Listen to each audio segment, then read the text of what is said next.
Ahead of his high-stakes meeting with Xi, is Trump quietly dragging China's neighbor and close U.S. ally deeper into the Iran war after the Hormuz ship strike?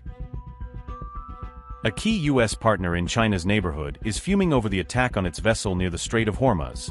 Will Seoul be forced to pick sides as tensions spike? As the Hormuz fire spreads, South Korea is now warning of retaliation after the ship attack. Is this turning a Gulf flashpoint into a wider crisis right on China's doorstep?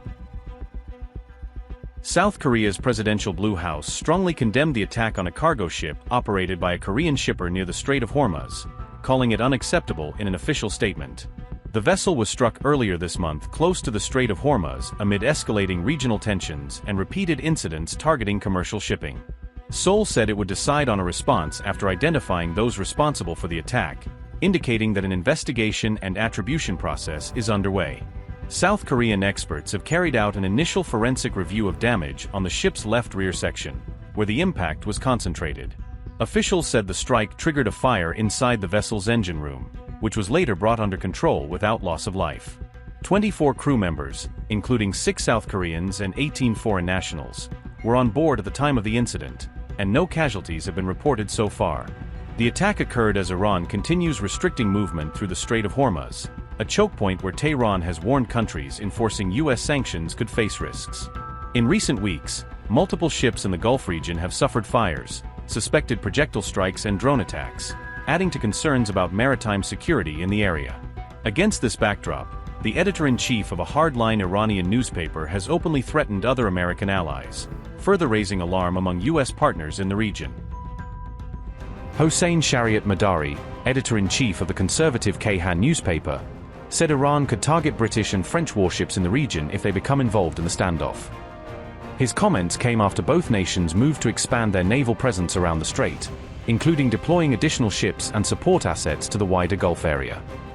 The editor said any attack on those vessels by Iran would fall under what he called legal defense, framing such actions as a legitimate response to foreign military activity in Iranian-claimed waters.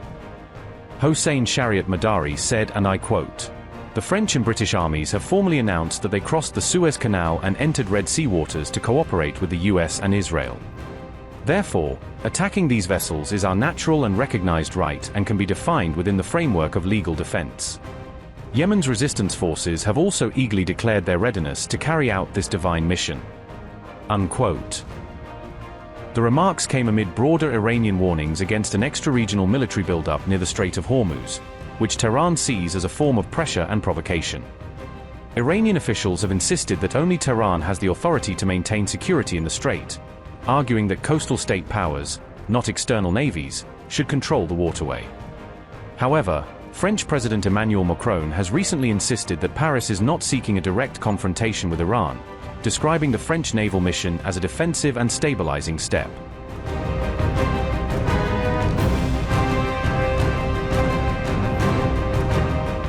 Iran has warned of a decisive response against any European naval deployment in the Strait of Hormuz, framing such moves as a direct challenge to its regional role. On May 10th, Tehran declared that it alone holds responsibility for security in the waterway, arguing that it has primary authority as a coastal state over the strategically vital choke point. Iranian Deputy Foreign Minister Kazem Garibabadi warned that any foreign naval presence in the Strait of Hormuz would trigger an immediate response, signaling that European deployments would be treated as a hostile act. Kazem Garibabadi said, and I quote, "Whether in times of war or peace, only the Islamic Republic of Iran can establish security in this strait and will not allow any country to interfere in such matters.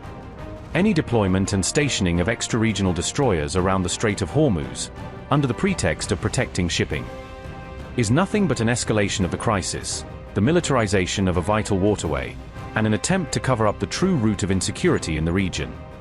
The Strait of Hormuz is not the common property of extra-regional powers. It is a sensitive waterway adjacent to coastal states. The exercise of Iran's sovereignty over this strait and the establishment of its legal frameworks fall within Iran's rights as a coastal state." Unquote.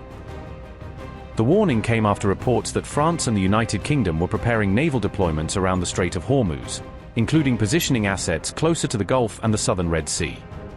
Garibabadi claimed that France was set to deploy the aircraft carrier Charles de Gaulle toward the Red Sea and the Gulf of Aden, describing it as part of a broader Western attempt to project power into the region. As per Tehran, the real source of insecurity in the Gulf is the use of force and threats against coastal states, rather than the absence of European naval units. Tehran insisted that enforcing its own regulations and exercising sovereignty in the Strait of Hormuz is within its legal rights under international maritime law, rejecting foreign-led security missions in the area.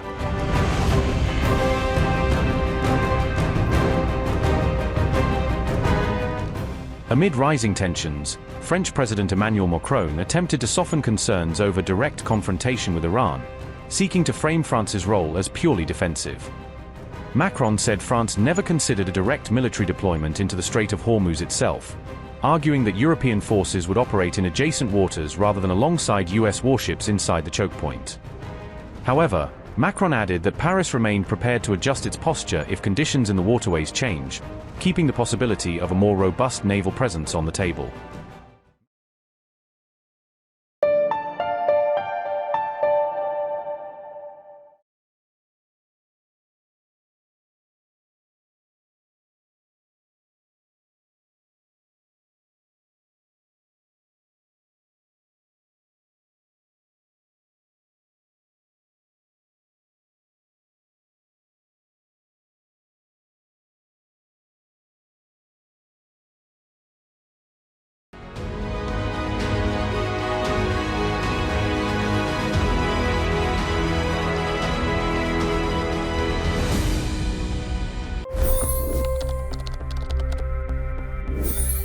$25 crore गरीब गरीबी को परास्त करके बाहर निकले।